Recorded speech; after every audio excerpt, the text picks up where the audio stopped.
Hello student, তোমাদের প্রত্যেককে welcome Ghosh computer একাডেমিতে। আমি সুকান্ত ঘোষ শুরু করছি ডেটাবেস থেকে 7 নম্বর ক্লাস। এই 7 নম্বর ক্লাসে আজকে আমরা শুরু করব রিলেশনাল মডেল। তো আমরা প্রথমেই দেখব সিলেবাসটা। আমরা কিন্তু বিগত 6টা ক্লাস শেষ করেছি। এই 6টা ক্লাসের মধ্যে আমরা হচ্ছে সিলেবাসে এইটুকু কমপ্লিট করেছি, হ্যাঁ, মানে ডেটাবেস থেকে। ওকে, তো আজকে আমরা শুরু করবো রিলেশনাল মডেল। আশা করছি একটা ভিডিওর মধ্যে আমরা পুরো রিলেশনাল মডেলটা শেষ করব। তো তোমরা সঙ্গে থাকো, আর ভিডিও ভালো লাগলে অবশ্যই একটা লাইকের আশা করতে পারি তোমাদের কাছ থেকে, এবং অবশ্যই কমেন্টের আশাও করতে পারি। কারণ যারা চ্যানেলটাকে ফলো করছো তারা কিন্তু অলরেডি জানো আমি কিন্তু পুরো মানে ডিটেলসে পড়াই। আর এটার উদ্দেশ্য একটাই, যাতে তোমরা সমস্ত বিষয়টা সম্পর্কে খুব ভালো ধারণা তৈরি করতে পারো, এবং তোমাদের যেহেতু এবছর মানে লিখিত পরীক্ষা হবে, মানে ডেসক্রিপটিভ টাইপের পরীক্ষা হবে, তোমরা কিন্তু অবশ্যই যাতে ভালো নাম্বার নিয়ে আসতে পারো। তো আর কিছু বলবো না, সব কথাই আমরা ভিডিওর মধ্যে বলে থাকি, প্রত্যেকটা ভিডিওর শুরুতেই বলে থাকি। তোমরা কিন্তু অবশ্যই ভিডিওগুলো শুনবে, স্কিপ করো না, সম্পূর্ণ ভিডিও দেখার চেষ্টা করো, তাহলে আশা করি সমস্ত ডাউট ক্লিয়ার হয়ে যাবে। তো প্রতিবারের মতো এবারও আমরা স্যার চিন্ময় গুহ এবং আশুতোষ পালকে ধন্যবাদ জানাবো এই বইটা প্রকাশ করার জন্য।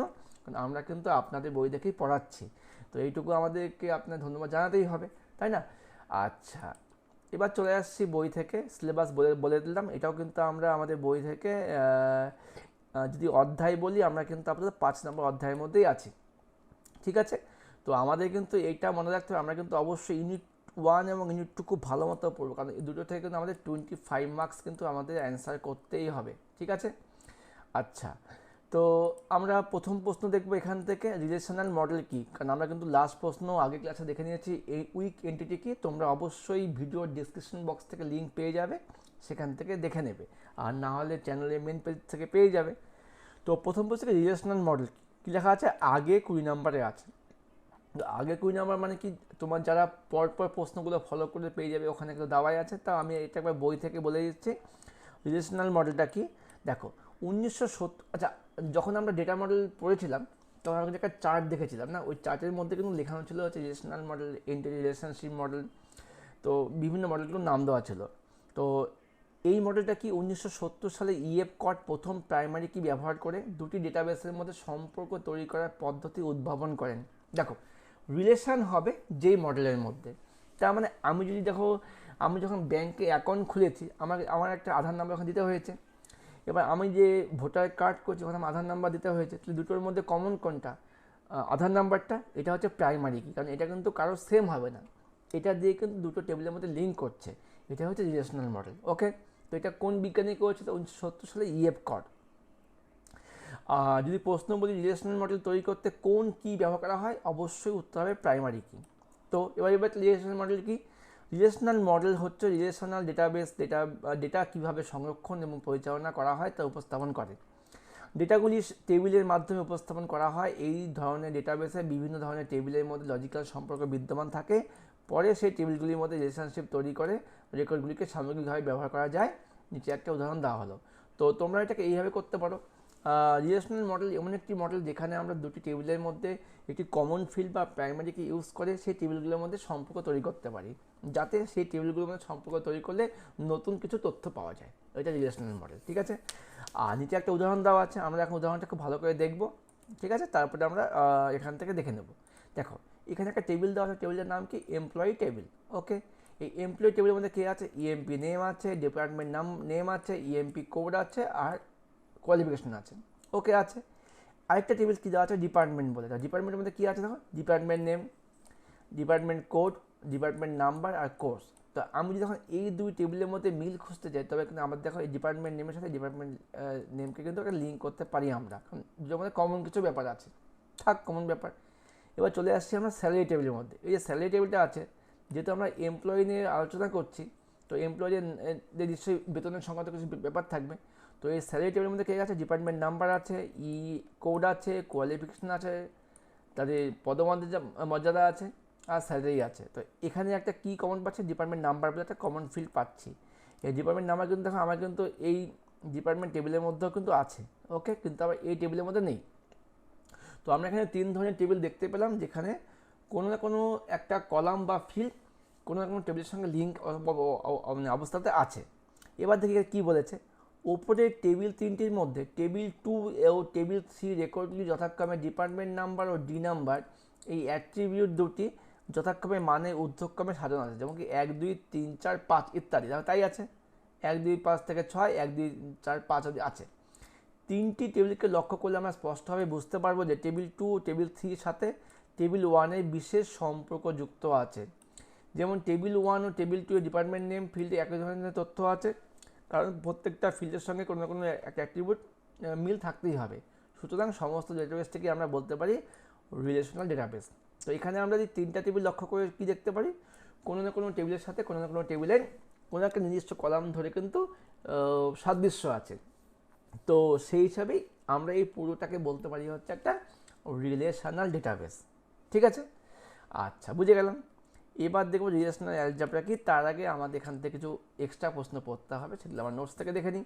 দেখো কী পড়তে হবে, রিলেশান কি। রিলেশান কি একটা খুব কমন একটা ওয়ার্ড, আমরা সবাই জানি রিলেশান কি, বাস্তব জীবনেও জানি রিলেশান কি। তো সেই বাস্তব জীবনটাকে মিলেই কিন্তু আমরা ডেটাবেসের সঙ্গে রিলেশানটা বুঝতে পারবো খুব সহজেই। কী বলছে, রিলেশনাল ডেটাবেস ম্যানেজমেন্ট সিস্টেমে রিলেশান হলো একটি ডেটা টেবিল যেখানে রো এবং কলাম অনুযায়ী ডেটা সঞ্চিত হয়। সুতরাং প্রত্যেকটা ডেটাবেস বা টেবিলই হলো একটি রিলেশান। মানে এখানে হচ্ছে ডেটাবেসে এক একটা টেবিলকে বলছে এক একটা রিলেশান।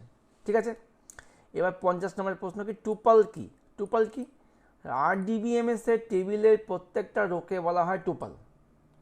টেবিলের যে প্রত্যেকটা রো আছে তাকে বলা হবে কি টুপল। ঠিক আছে, মানে আমি যে একটা টেবিল দেখি, টেবিলের যে রোগুলোকে বলা হয় টুপল। এবার পরের প্রশ্ন কি, অ্যাট্রিবিউট কোনটা। টেবিল বা রিলেশনের যে প্রত্যেকটা কলামের যে হেডিংগুলো আছে তাদের বলা হয় অ্যাট্রিবিউট।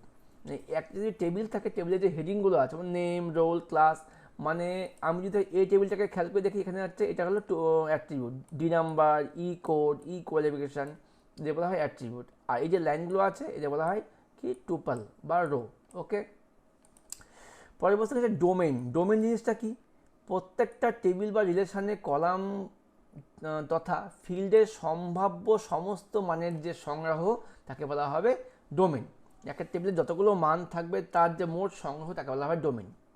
ডিগ্রি কোনটা, ডিগ্রি বলতে বোঝায় ডিবিএমএস টেবিল বা রিলেশনের স্কিমাতে কতগুলো অ্যাট্রিবিউট আছে তার সংখ্যাকে। একটা টেবিলের মধ্যে কতগুলো ফিল্ড বা কতগুলো অ্যাট্রিবিউট আছে উপরে হেডিংগুলো থাকে না, তাকে বলবে ডিগ্রি। মানে আমি যদি এই টেবিলটাকে ধরি তাহলে এই ডিগ্রি কত হবে, 1 2 3 4 5, 5 হবে ডিগ্রি। ঠিক আছে, আচ্ছা নাম্বার 54 কী আছে, কার্ডিনালিটি কি। কার্ডিনালিটি বলতে কী বোঝায়, RDBMS-এ কোনো টেবিলের রো এবং টোপলের যে মোট সংখ্যা তাকে বলবে কার্ডিনালিটি। তাহলে এই যে আমার টেবিলটা আছে এখানে আমার কতগুলো রো আছে, 1 2 3 4 5, 5টা রো আছে বা 5টা টুপল আছে, রোকে আবার টুপল বলা হয়। এই যে মোট টুপল সংখ্যা বা রো সংখ্যা তাকেই বলবে হচ্ছে কি কার্ডিনালিটি। বুঝতে পারলাম, বুঝতে কি পারলাম, আমি তো বুঝে গেলাম। তোমরা কি বুঝতে পারলে অবশ্যই কমেন্ট করে জানাবে। হ্যাঁ, আচ্ছা আরেকটা প্রশ্ন কি আছে, কনস্ট্যান্ট কি। কনস্ট্যান্ট ব্যাপারটা কি, ইয়া হলো কিছু নিয়ম বা শর্তাবলী যা ডেটাবেসে ভুল ডেটা প্রবেশ রোধ করে। কনস্ট্যান্ট মানে সীমাবদ্ধতা বা নিয়ম, আমরা এর আগেও দেখেছি ডেটাবেস কনস্ট্যান্ট পড়েছিলাম। তো এটা একটা নিয়ম বা শর্ত যেখানে কী হবে, ভুল ডেটা যাতে না ঢুকে সেটা কিন্তু ও খেয়াল করবে। মনে করো এই যে আমার টেবিলটা আছে, এটা ডিপার্টমেন্ট নাম্বার, আমি যদি নাম্বারের জায়গায় যদি এখানে নামগুলো ঢুকে তাহলে কি নেবে না, এটা হচ্ছে কনস্ট্যান্টস। ঠিক আছে, এই ডেটাবেস কনস্ট্যান্টস আবার 4 প্রকার হয়। কি কি constants, entity integrity constants, domain integrity constants, referential integrity constants, এই সমস্ত কিছু কনস্ট্যান্টস কিন্তু আমাদের আবার সিলেবাস অনুযায়ী পরে আরেকবার আছে, তোমরা একবার সিলেবাস দেখো, তোমরা হচ্ছে এখানে কিন্তু কনস্ট্যান্টসগুলো পেয়ে যাবে। এটা আমরা পরে আবার ক্লাসে আলোচনা করব। আচ্ছা, এই হচ্ছে আমাদের রিলেশনাল মডেলের রিলেশন সম্পর্কে কিছু হচ্ছে ব্যাপার স্যাপার ছিল। এবার আমরা সিলেবাস থেকে চলে আসবো পরের পার্টটাতে। পরের পার্টে কী আছে দেখি, রিলেশনাল অ্যালজেব্রা। তাহলে আমাদের কিন্তু ফার্স্ট পার্টটা কিন্তু হয়ে গেল, basic concept of relational model কিন্তু আমাদের কিন্তু কমপ্লিট হয়ে গেল। এবার মেন গল্প বা ফান্ডা আছে এই রিলেশনাল অ্যালজেব্রার মধ্যে। এর মধ্যে অনেক অনেক কিছু আছে যেটা করতে একটু সময় লাগবে, আর চেষ্টা করছি আজকে ক্লাসে সম্পূর্ণ শেষ করার। তো দেখো রিলেশনাল অ্যালজেব্রা জিনিসটা কি, অ্যালজেব্রা মানে বীজগণিত আমরা জানি। এবার সম্পর্কে বীজগণিত ব্যাপারটা কি, দেখো কি বলছে, রিলেশনাল অ্যালজেব্রা হলো একটি প্রসিডিউরাল কোয়ারি ল্যাঙ্গুয়েজ, পিকিউএল। মানে কোয়ারি মানে হচ্ছে জিজ্ঞাসা বা প্রশ্ন, প্রসিডিউরাল বলতে একটা নির্দিষ্ট ক্রমে তোমাকে জিজ্ঞাসা করবে। ইহা কতকগুলি সেটস অফ অপারেশন নিয়ে গঠিত, যেগুলি এক বা একাধিক রিলেশনকে ইনপুট হিসাবে নেয় এবং তার ফলাফল হিসাবে একটি নতুন রিলেশন তৈরি করে দেয়। রিলেশনাল অ্যালজেব্রা এর উদাহরণগুলি হলো কি ডেটা কোয়ারি ল্যাঙ্গুয়েজ বা ডিকিউএল। ঠিক আছে, এই হচ্ছে আমাদের রিলেশনাল অ্যালজেব্রা, যেখানে একাধিক কোয়ারিগুলো করে নতুন রিলেশন তৈরি করা হয়। এই হচ্ছে রিলেশনাল অ্যালজেব্রা। এবার রিলেশনাল অ্যালজেব্রা যখন আমি তৈরি করব, তখন আমাকে কিছু কিছু অপারেশনের নাম জানতে হবে। কী কী অপারেশনগুলো আছে? একটা আছে সিলেকশন অপারেশন, একটা আছে প্রজেকশন অপারেশন, একটা আছে সেট অপারেশন, তারপরে কি আছে কার্টেসিয়ান প্রোডাক্ট, এবং কি আছে সরি ন্যাচারাল জয়েন। এই পাঁচখানা আমাদের অপারেশন জানতে হবে। কী কী বললাম? Selection, projection, set operation, Cartesian product এবং ন্যাচারাল জয়েন। আবার এই সেট অপারেশন আছে আবার কয় প্রকার আছে? 3 প্রকার: set union, set intersection, set difference. এই হচ্ছে আমাদের ভাগগুলো। এবার এই যে অপারেশনগুলোকে আবার কিছু চিহ্ন দিয়ে প্রকাশ করতে হয়। যেমন সিলেকশনের চিহ্ন কি? সিগমা, সিগমা চিহ্ন এমন করে লিখতে পারো। প্রজেকশনের চিহ্ন কি? পাই, পাই তো আমরা প্রত্যেকে জানি, পায়ের মান কত? 22/7, তাই না? পাই। সেট ইউনিয়ন, সেট অপারেশনের চিহ্ন নেই, তবে সেটের যে ভাগগুলো আছে তার চিহ্ন আছে। সেট ইউনিয়ন, ইউনিয়ন হচ্ছে ইউ দিয়ে ইউনিয়ন। ইন্টারসেকশন মানে উল্টা ইউ। সেট ডিফারেন্স মানে মাইনাস চিহ্ন, বিয়োগ ডিফারেন্স। 4 নম্বর কি আছে? কার্টেসিয়ান প্রোডাক্ট, এর চিহ্ন হচ্ছে ক্রস, কার্টেসিয়ান প্রোডাক্ট মানে কাটো, ক্রস। লাস্ট কি আছে? ন্যাচারাল জয়েন, মানে হচ্ছে এই উল্টোভাবে ক্রস করে লাগিয়ে দাও, মানে একটা ডুগডুগি সাইনের মতো, ডুমরু। ঠিক আছে, এই হচ্ছে আমাদের রিলেশনাল অপারেশনের বিভিন্ন অপারেশনগুলোর নাম। তার যদি ভাগ থাকে ভাগ একমাত্র সেট অপারেশনে আছে। আর বললাম কি আমরা বিভিন্ন চিহ্নগুলো। এবার এই অপারেশনগুলি নিয়ে আমরা হচ্ছে কিছু রিলেশন দেখব। এই অপারেশনগুলির মধ্যে সিলেকশন, প্রজেকশন হলো ইউনারি, মানে সিঙ্গেলের উপর কাজ করবে অপারেশন, কারণ এরা একটি রিলেশনের উপর কাজ করে। ওকে, আর ন্যাচারাল জয়েন হচ্ছে বাইনারি, এটা কি দুটো অপারেশনের উপর কাজ করে। ওকে, আচ্ছা, এবার আমরা দেখবো হচ্ছে রিলেশনাল অ্যালজেব্রাতে বিভিন্ন প্রকার কিছু কম্প্যারিজন অপারেটরগুলো আছে। কি কি কম্প্যারিজন অপারেটরগুলো আছে? সেখানে কম্প্যারিজন মানে কি? তোমার সঙ্গে আমার না, স্যার বড় স্টুডেন্ট থেকে, আমি গ্রেটার দেন তোমার থেকে, এ ছোট, লেস দেন, এদের বলা হয় কম্প্যারিজন অপারেটর। কী কী আছে? Less than, greater than, equal to, less equal to, greater equal to, not equal to, ইত্যাদি হচ্ছে ইত্যাদি। এগুলো হচ্ছে সব কি কম্প্যারিজন অপারেটর। আবার কিছু লজিক্যাল আছে। লজিক্যাল অপারেটর কী কী আছে? ওই যে অ্যান্ড অপারেটর, মানে অ্যান্ডের জন্য কি উপর দিকে অ্যারো, অর অপারেটর নিচ দিকে অ্যারো, তারপর কি আছে নট অপারেটর মানে মাইনাস সাইন। এগুলো হচ্ছে কি এক একটা রিলেশনাল অপারেটর। এবার কি আছে? আচ্ছা, এই হচ্ছে আমাদের বিভিন্ন অপারেটরগুলো, কি কি অপারেটর আমাদের রিলেশনাল অ্যালজেব্রাতে ইউজ হচ্ছে। ওকে, এবার আমার দেখে নেবো হচ্ছে 56 নম্বর কোশ্চেন, খুব ইম্পর্টেন্ট কোশ্চেন। কী আছে এটা? সিলেকশন অপারেশন কি? সিলেকশন অপারেশন ভালো করে বোঝো। এই অপারেশনটি মূলত একটি ফান্ডামেন্টাল অপারেশন। এটি কেবলমাত্র একটি রিলেশনের ওপর কাজ করে, তাই এটি এক ধরনের ইউনারি অপারেশন। ভালো করে বুঝবে কিন্তু, হ্যাঁ। আচ্ছা, যেমন দেখো নিচের টেবিল দুটি লক্ষ্য করো এবং সেখান থেকে বিভিন্ন সিলেকশন অপারেশনগুলি দেখো। আমরা এই পার্টটা হচ্ছে পুরো নোট থেকে দেবো, কারণ বই থেকে আমার কিছু শর্ট করে নোটসে বানানো আছে, তাই আমরা এখানে নোটস থেকে খেয়াল করে দেখবো। হ্যাঁ, তো আমি এখানে প্রথমে দুটো টেবিল এঁকে নিয়েছি, একটা টেবিল ব্যাংক, একটা টেবিল স্টুডেন্ট। টেবিল ব্যাংকের মধ্যে কী আছে দেখো, ব্রাঞ্চ নেম আছে, অ্যাকাউন্ট নাম্বার আছে, অ্যামাউন্ট আছে, মানে বিভিন্ন ব্রাঞ্চ নেমগুলো দেওয়া আছে। আর টেবিল স্টুডেন্টের মধ্যে কী আছে? নাম, রোল, সেকশন এবং মার্কস দেওয়া আছে। আমি আস্তে আস্তে বলবো, ব্যাপারটা বোঝার চেষ্টা করবে। হ্যাঁ, প্রথমে একটা টেবিল দেওয়া আছে, এই টেবিল থেকে আমাদের এবার কিছু প্রশ্ন সলভ করতে হবে। যেমন কী বলেছে প্রথম প্রশ্নটা, ব্যাংক টেবিল থেকে শুধুমাত্র কলকাতা রোকে সিলেক্ট করো। তবে কাজটা কিন্তু আমার সিলেকশন অপারেশন দিয়েই হবে। আমি কিন্তু বলছি সিলেকশন অপারেশনের কাজটা করছি, তো আমাকে শুধু কী বলছে? কলকাতা রোকে সিলেক্ট, কলকাতা রো মানে আমাকে এটাকে সিলেক্ট করতে বলছে। তার নিয়মটা কি? সিগমা, অবশ্যই। কেন সিগমা? সিলেকশনের ভাষা সিগমা, উপরে হবে সিগমা, নিচে হবে ব্রাঞ্চ নেম। ঠিক আছে, কারণ কলকাতার লেখাটা কোন ঘরে আছে? ব্রাঞ্চ নেমের ঘরে আছে, তাই হলো ব্রাঞ্চ নেম সমান সমান কী হবে? কাকে সিলেক্ট করব? যাদের ব্রাঞ্চ নেম কলকাতা, এই কলকাতা লেখাটা কিন্তু ইনভার্ট করার মধ্যে হবে এবং তার ওপরে হবে ব্যাংক। মানে এই লেখাটা কোন টেবিল থেকে আছে? ব্যাংক টেবিল থেকে আছে। একবার ভালো করে বুঝুন। প্রশ্ন বলল কলকাতা রোকে সিলেক্ট করো, তাহলে আমার এই কলকাতা রো কোথায় আছে? ব্রাঞ্চ কলামের মধ্যে আছে। আর এই ব্রাঞ্চ কলামটা কোথায় আছে? ব্যাংক টেবিলের মধ্যে আছে। ওই জন্য কী হলো? সিগমা মানে সিলেক্ট, নিচে ব্রাঞ্চ নেম সমান সমান কী হবে? কলকাতা, এটা কোন টেবিল থেকে নেওয়া হলো? তার উপরে লিখতে হবে ব্র্যাকেটের মধ্যে ব্যাংক। হয়ে গেল। আমি যদি এখন এই কোডটাকে লিখি, এটা রান করলে কী দাঁড়াবে? আউটপুট আসবে এটা। শুধু এই ডোটা এখন সিলেক্ট করে আউটপুট বেরিয়ে গেছে। ছিল আমার এই টেবিলটা, এখান থেকে আসলো আমার এই টেবিলটা। খুব মন দিয়ে শোনো, একবার ভিডিও পজ করো, একটু ব্যাকে গিয়ে আবার শোনো, বুঝে যাবে। এবার আরেকটা প্রশ্ন করেছে কি? ব্যাংক টেবিল থেকে যাদের অ্যামাউন্ট 2000-এর বেশি তাদের রেকর্ড দেখাও। দেখো এখানে আমার কাদের অ্যামাউন্ট 2000-এর বেশি? এই ঘরটা, এই ঘরটা, এই ঘরটা। তাহলে অ্যামাউন্ট আমি চেক করবো কোনটা? অ্যামাউন্ট কলাম থেকে। তাহলে এখানে কী করা হয়েছে? সিগমা, দেখো বোঝো, সিলেক্ট করলাম অ্যামাউন্টকে গ্রেটার দ্যান 2000, এটা নেব কোন টেবিল থেকে? ব্যাংক টেবিল থেকে, ওপরে ব্যাংক। তাহলে আউটপুট কী আসবে? এই তিনটা ঘর মিলে আমার আউটপুট বেরিয়ে গেল। কত সোজা, সহজ কিন্তু খুব, বোঝো। ঠিক আছে, তোমাদের পরীক্ষায় কিন্তু এই ধরনের একটা প্রশ্ন আসবে, 5-এর প্রশ্নই আসবে, যার সঙ্গে কিন্তু এসকিউএল অথবা থাকবে। তোমাদের এসকিউএলটা আরও বেশি সোজা, দুটোই ভালো মতো বুঝে নাও। ঠিক আছে, আচ্ছা এই হলো ব্যাপার। এবার দেখে নিই আমরা ব্যাংক টেবিল থেকে যাদের ব্রাঞ্চ বেহালা এবং অ্যামাউন্ট 6000-এর কম তাদের রেকর্ড দেখাও। এখানে একটা অ্যান্ড যুক্ত করা হয়েছে।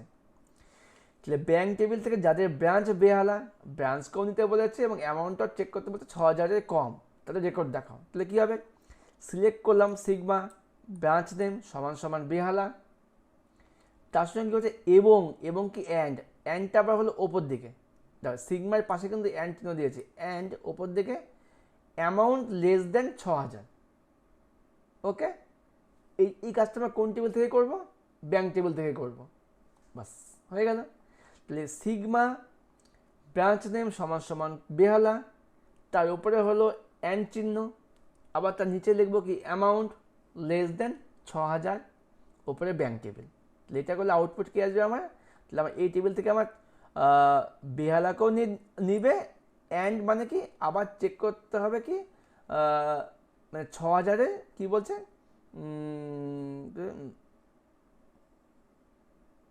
কোথায় প্রশ্নটা? অ্যামাউন্ট 6000-এর কম। তাহলে বেহালা যদি নিই 6000-এর কম কে আছে? এই 5600, তাহলে কিন্তু আমার এই ডোটাই কিন্তু আউটপুটে আসবে। দেখো তাই কিন্তু আমার আউটপুটে এসছে।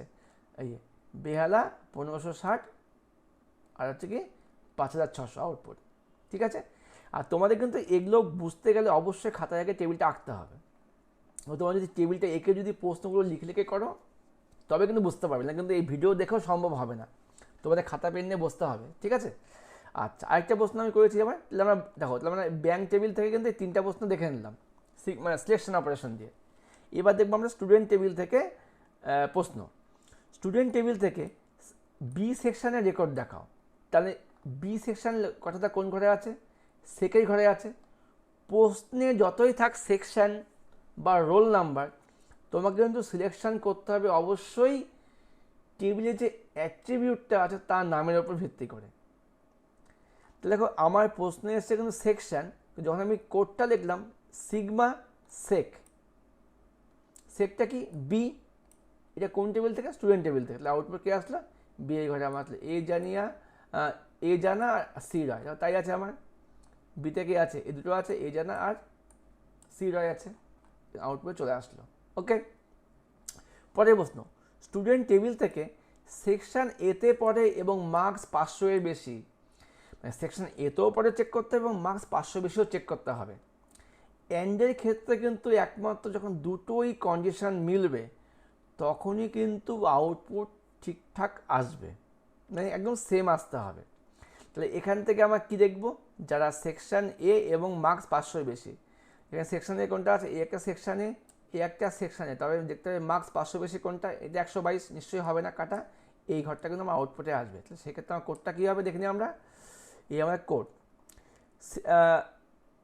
সিগমা সেক সমান সমান এ অ্যান্ড ওপরে অ্যান্ড নিচে মার্কসটা কিন্তু এই লাইনে হবে, মার্কস গ্রেটার দেন 500 উপরে স্টুডেন্ট টেবিল থেকে নেওয়া হলো, আউটপুট কী হবে এটা, যা বললাম তাই।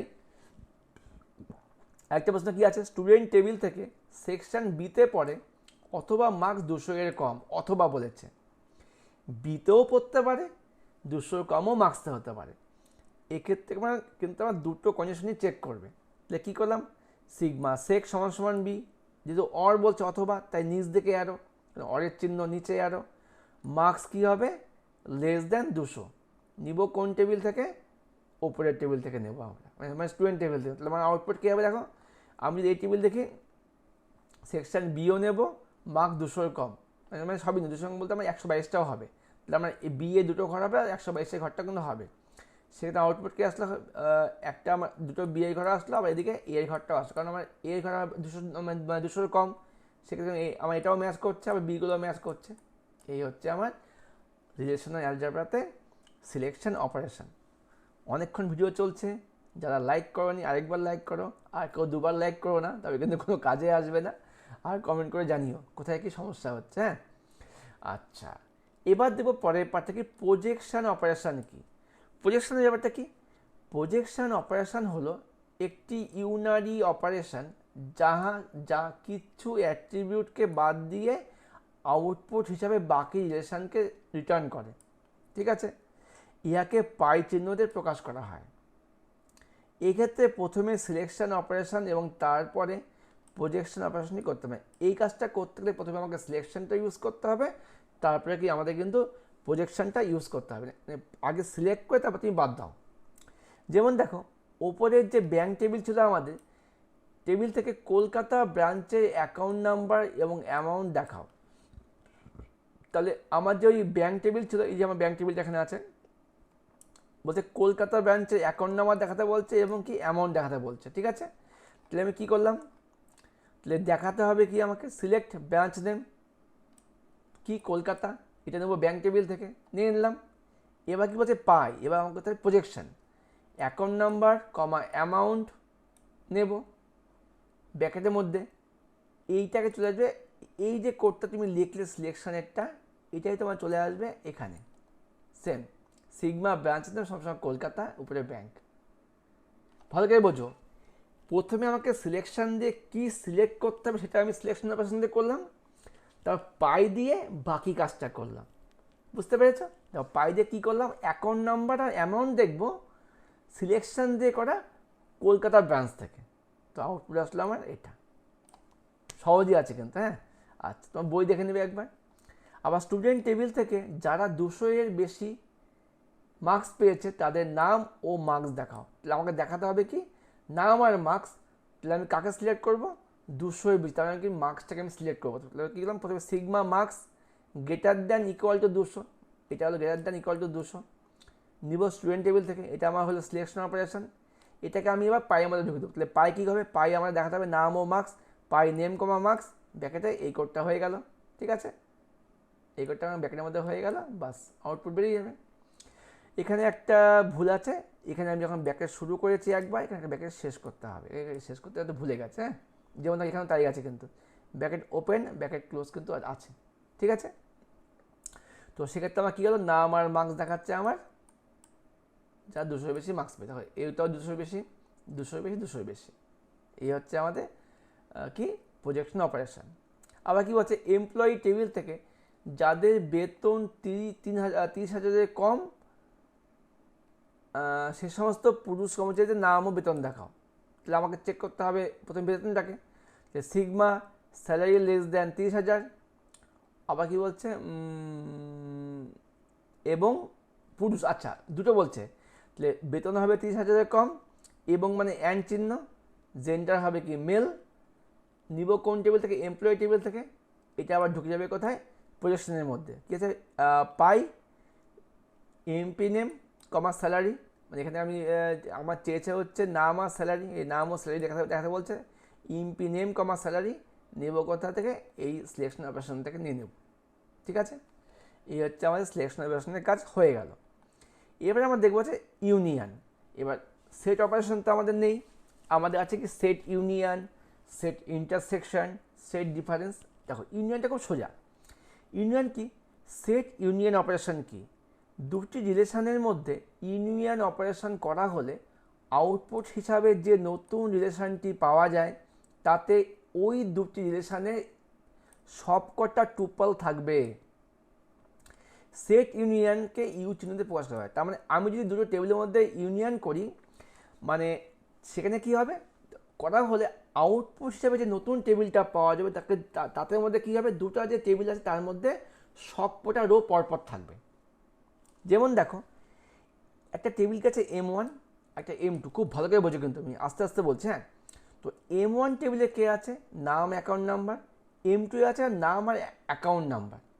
তো দেখ এখানে নাম কি আছে, রাজা দাস, রোহিত রয়, অমল সরকার, নেহাল রাজ। এখানে আমার আছে রাজা আছে, রোহিত আছে, এরা কিন্তু আমার এই টেবিলের মধ্যে ছিল কমন। আবার কি আছে, শিব মুখার্জি আর নয়ন দাস। তো আমি যখন M1 ও M2কে ইউনিয়ন করব, তার মানে কি M1 ইউ M2, এইটা করলে আউটপুটে কী হবে দেখো, প্রথমে এই টেবিলে সব পরপর বসবে, রাজা রোহিত অমল নেহাল, রাজা রোহিত অমল নেহাল। আর এই টেবিল থেকে কে আসবে, শিব আর নয়ন। কেন, এটা তোমার কমন হয়ে গেছে, শিব আর নয়ন। এই হচ্ছে আমাদের সেট ইউনিয়ন, মানে দুটো টেবিল থেকে কমনগুলো একবারই বসবে, বসবে, বাকিগুলো সব পরপর বসে যাবে। এই হচ্ছে ইউনিয়ন করা, ইউ করে দেওয়া, খুব সোজা। এবার দেখবো সেট ইন্টারসেকশন, মানে উল্টো ইউ। এখানে কি হবে, দুটি রিলেশনের মধ্যে সেট ইন্টারসেকশন করার অর্থ হলো ওই দুটি রিলেশনের সেই সমস্ত টুপল যেগুলো দুটা রিলেশনের মধ্যেই বর্তমান, কমনগুলো, খালি কমনগুলোই শো হবে, সেগুলো হচ্ছে সেট ইন্টারসেকশনের মাধ্যমে প্রকাশ করা যায়। যেমন আগের M1 ও M2 টেবিলের মধ্যে সেট ইন্টারসেকশন করা হলে তাহলে কী হবে, M1 উল্টা ইউ M2। তো এই টেবিলের মধ্যে কমন কোনটা, এখন রাজা দাস রোহিত রয়, রাজা দাস রোহিত রয়। দেখো তাই কিন্তু এখানে হয়ে গেল, আউটপুট কে আসলো, রাজা দাস এবং রোহিত রয়। আমি যদি বলি আবার সেট ইউনিয়ন ও সেট ইন্টারসেকশনের মধ্যে ডিফারেন্স কী হবে, স্যার সেট ইউনিয়ন করলে দুটো টেবিল কমন হয়ে পরপর বসে যাবে, কমনগুলো একবারই বসবে। আর ইন্টারসেকশনগুলো কী হবে, শুধুমাত্র কমনটাই আউটপুটে আসবে, তাই তো, একদম তাই। এবার সেট ডিফারেন্স, এটা আরও বেশি সোজা, মানে বিয়োগ করতে হবে, প্রথম টেবিল বিয়োগ পরের টেবিল। দুটি রিলেশনের মধ্যে সেট ডিফারেন্স মানে M1 মাইনাস M2 করার অর্থ হলো দুটি রিলেশনের সে সমস্ত টুপলগুলি যেগুলি M1-এ উপস্থিত আছে কিন্তু M2-এ নেই। সাধারণত সেট ডিফারেন্সকে মাইনাস প্রকাশ করতে হবে। আমার যে এই টেবিলটা ছিল, এখানে দেখো আমার কোনগুলো M1 আছে, বা আমি যখন M1 থেকে M2 বিয়োগ করবো তাহলে আমার প্রথমে আমার এই কমনগুলো বাদ চলে গেল, কারণ এটা আমার এখানেও আছে এখানেও আছে, বাট এই অমল আর নেহাল কিন্তু আমার খালি 1-এর মধ্যেই আছে, 2-এর মধ্যে নেই। আউটপুটে আমার অমল আর নেহালটাই আসবে। যখন আমি আগের থেকে পরেরটাকে বিয়োগ করবো, আগের টেবিলের আনকমনটাই কিন্তু আউটপুটে আসবে, পরের থেকে কিন্তু কমনটা আসবে না। এই ক্ষেত্রে আমার অমল আর নেহালই আসবে।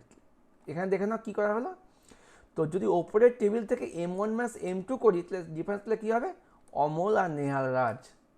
ঠিক আছে, কত সোজা। আচ্ছা অনেকক্ষণ ভিডিও চলছে। আচ্ছা, আবার যদি M2 থেকে আবার M1 করি, এবার যদি উল্টো কাজটা করি, এখান থেকে এটা করি, তবে কী হবে, আউটপুট আমার শিব আর নয়ন, কারণ আমার রাজা রোহিত এখানে কমন, শিব আর নয়ন আমার প্রথম টেবিলে আছে, পরেরটা নেই। আউটপুট আমার কী আসবে, শিব মুখার্জি আর নয়ন দাস। ঠিক আছে। আচ্ছা, এবার কি দেবো, কার্টেসিয়ান প্রোডাক্ট মানে ক্রস প্রোডাক্ট। এটা কি আছে, দুটি রিলেশনের মধ্যে কার্টেসিয়ান প্রোডাক্ট করলে যে নতুন টেবিলটা পাওয়া যাবে সেখানে প্রথম রিলেশনের প্রত্যেকটা টুপলের সঙ্গে পরেরটার গুণ হবে। যে বাহ বাহ, এটা খুব অনেক বড় রিলেশন। আমি যদি M1 আর M2কে ক্রস করি, মানে M1 ক্রস M2 করি, তবে আমার আউটপুট কী আসবে, এই যে A দাস 01 দিয়ে একে গুণ হবে, একে গুণ হবে। দেখো তাই হলো, প্রথমে কী হলো, নেম আইডি বসে গেল, এই নেম এই আইডি বসে গেল, এই টেবিল থেকে অ্যাকাউন্ট নাম্বার বসে গেল, এই টেবিল অ্যামাউন্ট বসে গেল, বসলো। প্রথমে A দাস 001 বসে গেল, এর সঙ্গে গুণকে হলো 10125 আর 1000 বসে গেল। আবার এটাতে গুণ হবে পরেরটাকে, এটা সেম বসে যাবে 20225 দেখলে, আর 20,000 বসে গেল। একইভাবে পরেরটাকে দিয়ে আবার একে দুবার গুণ হবে, তার পরেরটাতে দুবার গুণ হয়েছে। একইভাবে একে দিয়ে আবার একে দুবার গুণ হবে। এই হলো নতুন টেবিল। তাহলে কী হচ্ছে, প্রথম টেবিলের প্রত্যেকটা রোকে দিয়ে পরের টেবিলের প্রত্যেকটা রোকে গুণ করতে হবে। এই হচ্ছে কি কার্টেসিয়ান প্রোডাক্ট। ঠিক আছে, ভালো করে দেখো, প্রত্যেক কাছে বই আছে বা এখান থেকে খাতায় করে দেখো, আশা করি রিলেশন অ্যালজেব্রাটা খুব ভালো মতো বুঝতে পারবে। ঠিক আছে, এবার দেখবো লাস্ট পার্ট, ন্যাচারাল জয়েন। দেখো সিলেবাসটা দেখে মনে হচ্ছে স্যার কতটুকু সিলেবাস, খুব সোজা সিলেবাস, কিন্তু তুমি যদি 8 ঘন্টার ক্লাসটা দেখো তবে তোমার মাথা ঘুরে যাবে। কিন্তু কি আর বলবো, স্কুলে কি 8 ঘন্টার ক্লাসে সম্ভব? মানে আমি কাউন্সিলকে বুঝে পাচ্ছি না, তোমাদের এই 4 মাস বা 5 মাসের ক্লাসে কি করে সম্ভব এত বড় সিলেবাসটা কভার করে দেওয়া? আমার তো নিজেকে পাগল মনে হয়।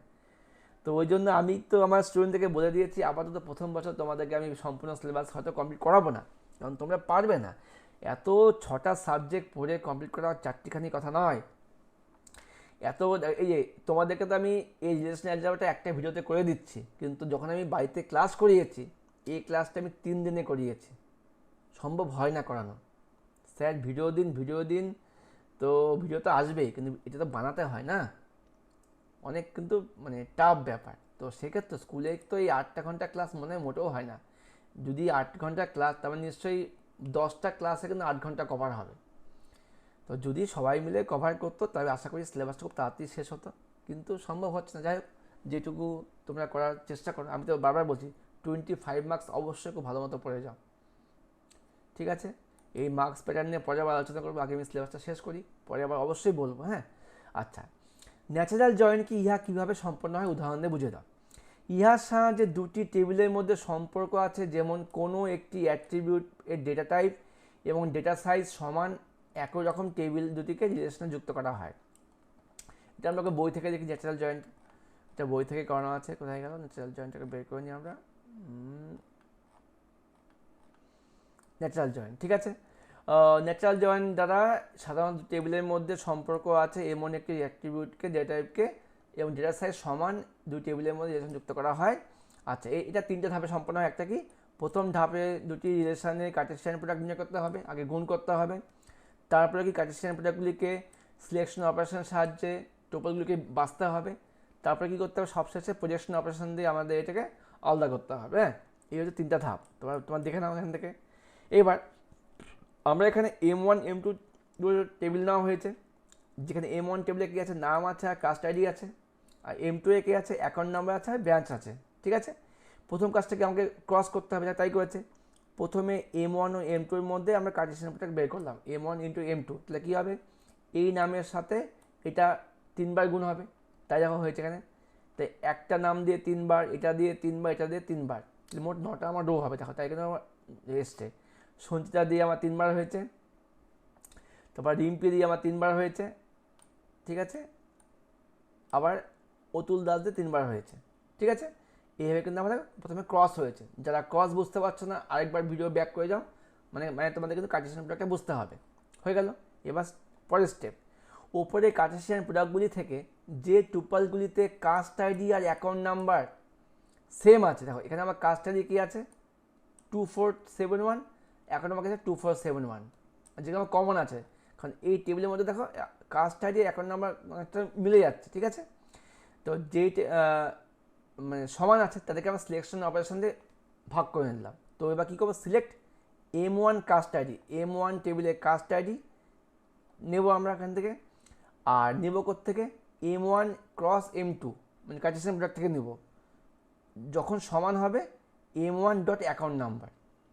মানে আমি প্রথম টেবিলের কাস্টমার আইডিকে সমান চেক করলাম কার্টেসিয়ান প্রোডাক্টের অ্যাকাউন্ট নাম্বার থেকে, তাই কিন্তু করেছি এখানে সমান করলাম। তাহলে আমার আউটপুট কী আসবে, প্রথম ঘরটা আমার আসবে আউটপুট, এই ঘরটা আসবে আউটপুট, আর এই ঘরটা আউটপুট। এবার 3টা কিন্তু আমার এসে গেল। ওকে, বুঝতে পেরেছি। বই ওই জন্য কালো রং দেওয়া আছে। হয়ে গেল। এবার কী করবো পরের স্টেপটা, এক্ষেত্রে দেখা যাচ্ছে caste ID O account number দুটি অ্যাট্রিবিউটের মান একই এবং দুটি অ্যাট্রিবিউটের একটিকে প্রজেকশন অপারেশন দিয়ে বাদ দিলে নিচের যে রিলেশনটি পাওয়া যায় এটি হলো ন্যাচারাল জয়েন্ট। মানে দেখো আমি যদি এখানে দেখি দেখো 2471 না কি বলছে, caste ID O account number দুটি অ্যাট্রিবিউটের মানে একই, তাহলে এখান থেকে আমার কাস্ট আইডি অ্যাকাউন্ট নাম্বার দুটো কিন্তু আমার সেম হয়ে যাচ্ছে, ঠিক আছে। তো এটাকে আমরা হচ্ছে প্রজেকশন দিয়ে বাদ দিয়ে দিচ্ছি। তো এখান থেকে কী বাদ দিচ্ছি, কাস্ট আইডি ও অ্যাকাউন্ট নাম্বারটাকে একটা আইডিতে রূপান্তর করছি। কি বলছে, caste ID O account number দুটি অ্যাট্রিবিউটের মানে একই হওয়ায় দুটি অ্যাট্রিবিউটে একটিকে প্রজেকশন অপারেশনে বাদ দিয়ে দেওয়া হচ্ছে, একটাকে বাদ দিয়ে দেওয়া হচ্ছে। তাহলে আমার আউটপুট কী আসছে, নাম আসছে, এদিকে কাস্ট আইডি আসছে, এদিকে ব্রাঞ্চ নেম আসছে, এটাই হচ্ছে ন্যাচারাল জয়েন্ট। বুঝতে পারলে? প্রথমে আমরা কী, প্রথমে আমরা কার্টেসিয়ান প্রোডাক্ট করলাম, তারপরে আমরা সেখান থেকে কমনগুলো বের করে নিলাম, কমনগুলোকে আমরা সিলেক্ট করে নিলাম, তারপরে তার মধ্যে যে কলামগুলো কমন তাকে আমরা প্রজেকশন দিয়ে বাদ দিয়ে দিলাম, তাহলে ফাইনাল যে আউটপুটটা পাওয়া গেল এটা হলো ন্যাচারাল জয়েন্ট। আমরা আরেকবার ন্যাচারাল জয়েন্টের সংজ্ঞাটা পড়ে নিচ্ছি, খুব দেখো, ন্যাচারাল জয়েন্টের দ্বারা সাধারণত দুটি টেবিলের মধ্যে সম্পর্ক আছে এবং এমন একটি অ্যাট্রিবিউটের ডেটা টাইপ এবং ডেটা সাইজ যদি সমান হয় তাকে রিলেশনে যুক্ত করা হয়। এখানে দেখো আমার কিন্তু দুটো টেবিলে কিন্তু ডেটা টাইপ বা ডেটা সাইজ সমান আছে, এটাকে আমরা ন্যাচারাল জয়েন্টের সাহায্যে একটা এরকম আউটপুট বের করে নিলাম, ঠিক আছে। বইয়ে একটা উদাহরণ দেওয়া আছে, ওটা আর বলছি না, তোমরা নিজেরা দেখে নিও। তো আমারও নোটসে আমি এইটুকুই ওদেরকে করিয়েছি, ওরাও করতে করতে অনেকটা হাফসে গিয়েছিলো, ঠিক আছে। তো ক্লাসটা এখানে শেষ করছি। তোমাদের ভিডিও কেমন লাগলো অবশ্যই প্রত্যেকে কমেন্ট করবে, কারণ তোমাদের একটা কমেন্ট আমার নতুন ভিডিওর ইন্সপিরেশান। অনেক খাটনি করে ভিডিও বানাতে হয়, পড়াতে হয়, তোমাদের কিন্তু এইটুকু আশা করতেই পারি। ওকে, বেস্ট অফ লাক, দেখা হচ্ছে পরবর্তী ক্লাস নিয়ে।